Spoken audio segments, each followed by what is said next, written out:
มือนี้น้องละเอาผลประกอบการจากพี่บัวลอยมือขึ้นมาฝากนอกจาก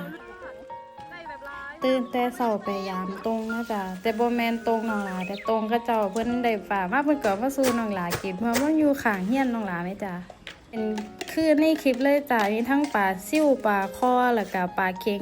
อีปูจ้ะอีปูกับมันปลาคอปลาเข็งกับมันดีจ้ะน้องหลาเลยเอาปลาซิ่วหางแดงมาหมกใส่ผักขะแยงสู่ยายกินจ้ะเป็นหมกใส่ใบตองนะจ้ะบ่แม่นหมกหมอนะจ้ะมันก็สิอยากสาดนี่จ้ะหอมว่าซั่น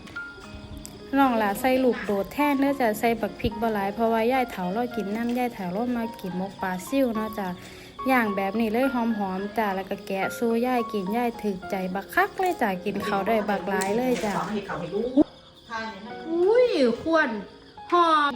ย่ายเถาแล้วอพยพมาแต่สุรินทร์หมองเขาเจ้าลบกันแล้วว่าอยู่นี่ก็สบายใจได้กินมกปลาพร้อมแล้วว่า